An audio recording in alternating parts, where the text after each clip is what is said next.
Merci Madame la Présidente.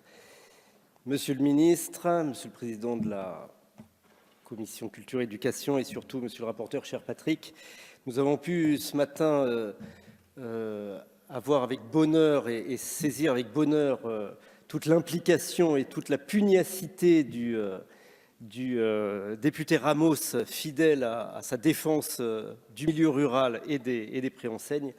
Nous avons cet après-midi la même pugnacité avec le président Mignola sur le droit voisin dont nous allons parler immédiatement. Le groupe MoDem et apparenté est particulièrement heureux de porter à l'ordre du jour de notre Assemblée un texte extrêmement important, et cela à bien des égards. Nous sommes d'abord heureux de le faire en ce jour de célébration de l'Europe, continent de la démocratie, de la solidarité et de la paix, pour démontrer, si besoin en était, à la fois notre attachement à la construction de l'édifice européen, mais aussi sa force lorsqu'elle sait s'unir pour porter des projets aussi importants. L'enjeu était important et a démontré la nécessité sur ce type de sujet à répondre de manière unie. Cette proposition de loi, cela a été rappelé, est la suite logique du vote de la directive du Parlement européen et du Conseil sur le droit d'auteur dans le marché unique du numérique, vote qui fut l'aboutissement de très longues discussions et d'échanges très fournis. Il était cependant nécessaire que cette directive aboutisse car nous savons combien est essentiel le sujet du droit d'auteur dans l'architecture générale du monde culturel. C'est donc une fierté pour nous tous, Européens, et une fierté particulière pour la France qui s'est particulièrement battue pour remporter la décision au travers notamment de l'action de votre prédécesseuse, Françoise Nyssen, Monsieur le Ministre, mais aussi de vous-même, Monsieur le Ministre Riester. Nous discutons aujourd'hui de la transposition de l'article 15 qui consacre un droit voisin au profit des éditeurs et agences de presse. Notre groupe avait déjà l'an passé proposé d'anticiper le vote de cette directive, estimant que la reconnaissance et l'application de ce droit ne pouvaient attendre pour des raisons qui tenaient et qui tiennent toujours à la situation très précaire de la presse devant le bouleversement qu'a constitué l'arrivée des acteurs du numérique.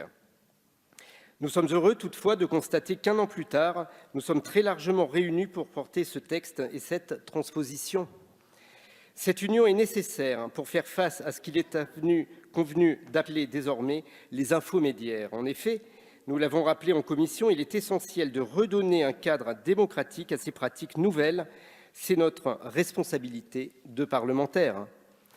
L'action du Parlement a ainsi évolué autour de 3 axes. La responsabilité fiscale par le consentement à l'impôt, base du contrat démocratique, grâce à l'initiative de la majorité portant création d'une taxe sur les services numériques.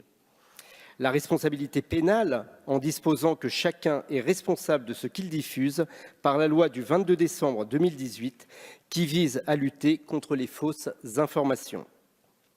La solidarité, enfin, qui doit lier l'ensemble des acteurs d'un même secteur, assurée par l'équité et la justice, équité et justice qui doivent définir les relations entre les journalistes et éditeurs d'un côté et les plateformes de diffusion de l'autre.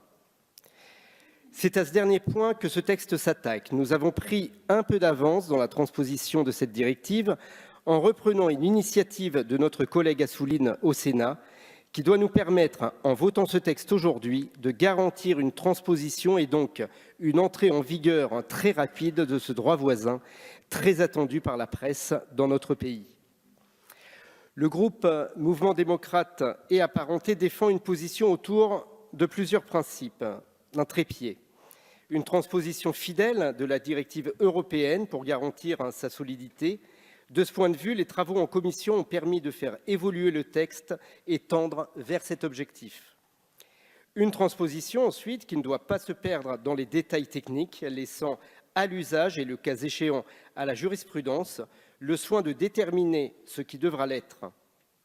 Cette position a été discutée en commission pour savoir jusqu'où le législateur devrait aller dans la définition des termes.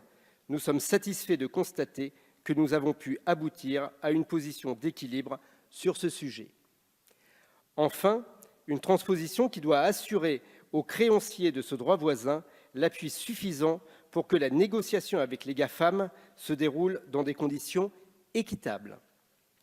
Nous avions déjà défendu l'année dernière l'idée d'un regroupement des éditeurs et agences de presse au sein d'un organisme de gestion collective dans les limites évoquées par le rapporteur.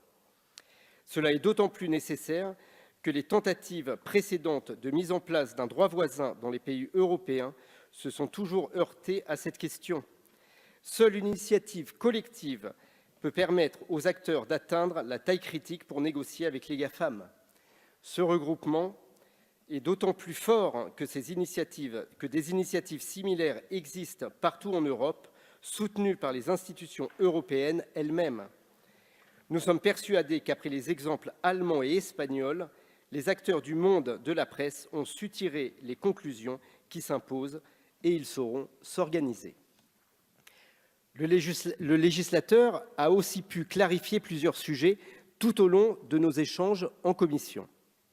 Ce fut le cas, entre autres, sur la durée de protection du droit voisin des éditeurs et agences de presse, ramenée à 2 ans pour le rapprocher de la directive.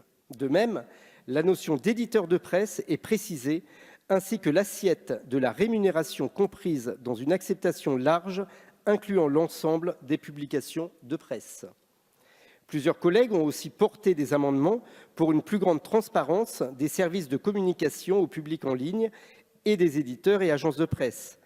Celle-ci est importante dans la confiance qui doit lier les acteurs entre eux et nous savons les difficultés de la mise en place de ce droit voisin. La transparence doit nous permettre de les surmonter.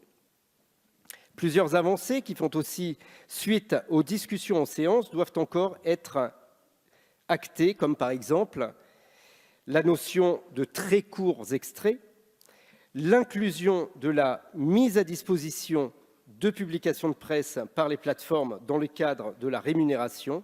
Le groupe MODEM y est bien entendu favorable. Nous espérons donc que les échanges qui débutent pourront aboutir à un texte qui nous rassemble largement en levant les quelques doutes qui peuvent encore exister sur ce sujet et qui se sont exprimés en commission.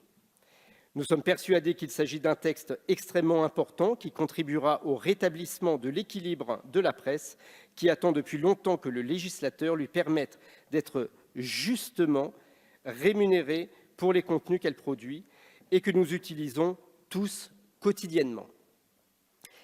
Nous savons le rôle éminent que joue la presse dans le contrat démocratique de notre société. C'est pourquoi chaque citoyen doit se soucier de son état de santé. Il en va du pluralisme d'opinion comme de la richesse culturelle et intellectuelle de notre pays. C'est là que des raisons très suffisantes et des raisons éminemment suffisantes de soutenir la transposition de cette directive européenne nous rassemblent. Nous y sommes en tout cas pour notre part favorables et appelons nos collègues à le soutenir massivement. Je vous remercie. Merci, monsieur le député.